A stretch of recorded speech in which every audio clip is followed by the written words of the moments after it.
Saya Jonevan Christian Haryanja dari Prodi Teknik Elektro dengan NIM 123130010 dari TPB 5. Dengan saya Yaumil Adaha dengan NIM 123430020 dari Prodi Teknik Biomedis TPB 5. Dan saya Naratul Arza Putri dengan NIM 123430006 dari Prodi Teknik Biomedis dari TPB 5. Perkenalkan, nama saya Andiki Abdi Saputra dengan NIM 123130009 dari Prodi Teknik Elektro. Di dalam karya tulis ini kami mengangkat judul upaya peningkatan kesadaran bahaya rokok, narkoba, dan kekerasan seksual pada remaja. Rokok, narkoba, dan kekerasan seksual, terkhususnya di kalangan remaja, merupakan permasalahan yang sulit untuk diatasi pada saat ini. Ada banyak sekali kasus tentang 3 pokok permasalahan ini. Sifat remaja yang selalu ingin tahu menyebabkan remaja dapat terjerumus kepada penggunaan rokok, narkoba, dan perilaku bebas, sehingga memunculkan sikap kekerasan. Narkoba atau obat terlarang adalah zat-zat yang dapat mempengaruhi fungsi normal otak dan tubuh seseorang. Narkoba dapat dibagi menjadi beberapa jenis seperti ganja, kokain, heroin, dan lain sebagainya. Penggunaan narkoba dapat menimbulkan efek psikologis dan fisik yang merugikan.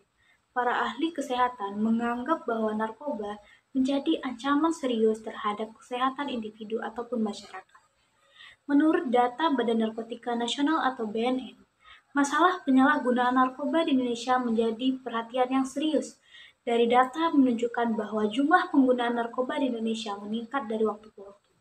Dalam beberapa tahun terakhir, jumlah penggunaan narkoba di Indonesia diperkirakan mencapai jutaan orang.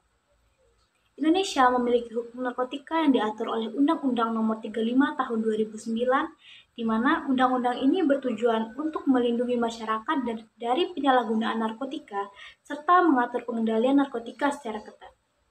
Kekerasan seksual adalah tindakan yang merendahkan, menghina, melecehkan, menyerang tubuh atau fungsi reproduksi seseorang karena kuasa atau ketidaksetaraan gender.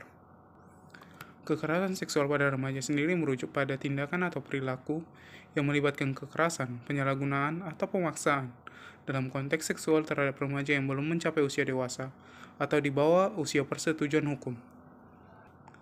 Kekerasan seksual pada remaja dapat terjadi dalam berbagai konteks, termasuk di rumah, di sekolah, tempat kerja komunitas, atau melalui media digital. Pelaku kekerasan seksual sendiri pada remaja bisa menjadi orang yang dikenal oleh remaja itu sendiri, seperti anggota keluarga, teman, atau pasangan, atau bisa juga orang asing yang tidak dikenal oleh remaja itu sendiri. Kekerasan seksual pada remaja memiliki dampak yang serius dan berpotensi merusak kesejahteraan fisik, emosional, dan psikologis remaja. Dampaknya dapat mengganggu stres pasca trauma, depresi, kecemasan, penurunan harga diri, gangguan makanan, gangguan tidur, dan bahkan pemikiran atau perilaku bunuh diri pada sang korban. Jika terjadi kekerasan seksual pada lingkungan, pendidikan, keluarga, atau dimanapun, penting untuk mencari bantuan dan melaporkan kekerasan seksual kepada pihak yang berwenang, seperti kepolisian atau lembaga yang berkompeten untuk mendapatkan perlindungan dan bantuan yang diperlukan. Dalam karya tulis ini, kami berharap agar lingkungan pendidikan dan pemerintah dapat menyediakan sosialisasi yang bertujuan untuk meningkatkan pemahaman remaja terkait bahaya rokok, narkoba, dan kekerasan seksual, serta memberikan informasi mengenai cara mengatasi masalah tersebut. Selain itu, penting juga untuk menyediakan sumber daya dan program rehabilitas yang memadai, serta memastikan akses mudah terhadap dukungan rehabilitas. Melalui kolaborasi dari semua pihak terkait, kita dapat menciptakan lingkungan yang mendukung remaja dalam mengambil keputusan yang bijak terkait kesejahteraan mereka.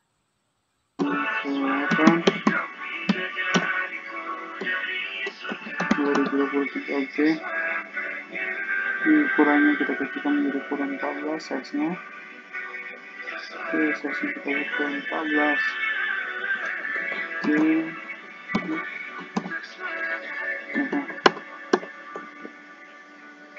kira-kira seperti ini proses membuat. Lalu kasih ke Times New Roman. Oke, ini kan latar belakang, dimana latar belakang itu masuk ke heading 2 karena dia merupakan judul kecil dari pokok bahasan yang ini, heading 1 tadi. Ya, kita tinggal buat ke heading 2, kita atur lagi seperti tadi. Oke,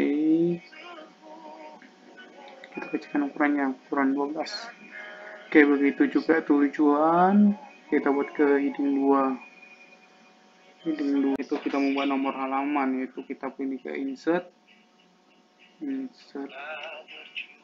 Ini udah kita masuk ke halaman insert, kita buat page number, format page number, kita pilih ke 1, 2, 3. Oke, startnya kita pilih di angka 1. Oke, nanti nomor halamannya akan jadi seperti ini, ada 1. Untuk mempermudah pemberian citasi pada karya tulis kita dapat menggunakan Mendeley. Buka Mendeley, lalu masukkan email yang terdaftar pada Mendeley. Apabila kita belum memiliki akun Mendeley, maka kita dapat mengklik bagian register. Setelah login dengan email Mendeley atau telah melakukan register, maka kira-kira seperti inilah beranda dari Mendeley. Di beranda saya ini bisa dilihat saya telah menyimpan beberapa jurnal. Untuk menambahkan jurnal ke dalam referensi kita bisa mengklik Add New. Lalu klik Files from Computer. Lalu kita tinggal mencari jurnal yang akan kita masukkan.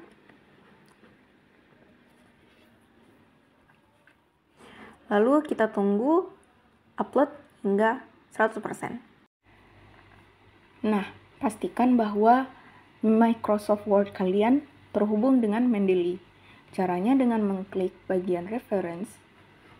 Lalu bisa kita lihat di sini punya saya telah terhubung dengan Mendeley. Pertama, sebelum itu kita letakkan kursor di bagian yang akan kita berikan citasi. Nah, di sini ya. Lalu klik Mendeley. Klik jurnal yang telah kita simpan sebelumnya di Mendeley.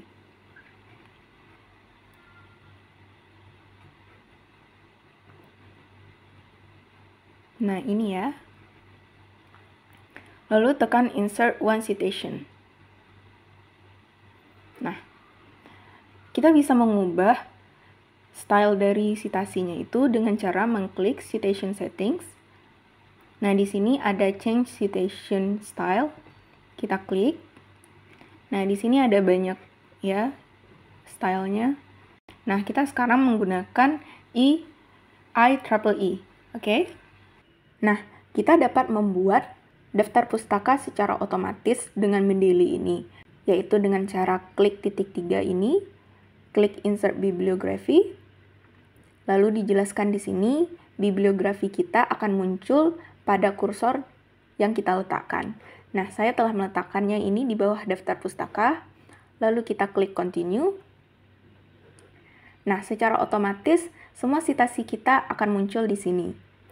Untuk mengubah style atau gaya tulisan kita, tinggal kita blok seluruh citasi kita. Kita kembali ke Home, lalu ubah gaya tulisan kita sama dengan jurnal kita. Baiklah, kita akan membuat langkah-langkah untuk membuat mail merge di Microsoft Word. Pertama-tama, bukalah file data yang akan kita tambahkan mail merge-nya. Kemudian pilih tab Mailings, kemudian klik Start Mail Merge. Setelah itu, klik Step by Step Mail Merge Wizard. Setelah tampilan seperti ini, kita dapat memilih opsi Select Recipients dan pilih Use an Existing List. Kemudian, kita dapat menambahkan sumber data yang telah kita bikin sebelumnya. Jika belum memiliki sumber data, kita dapat membuatnya di sini. Setelah itu, pada halaman utama, kita dapat memasukkan bidang-bidang dari sumber data dengan mengklik Insert Merge Field.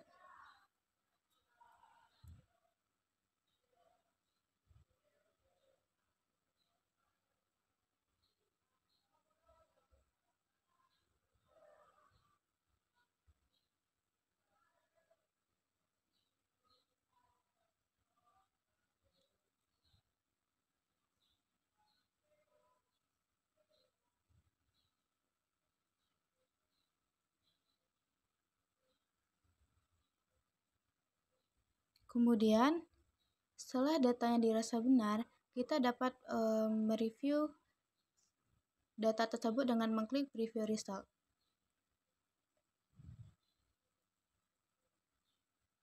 Kemudian, apabila kita dapat mereview dari halaman yang paling terakhir.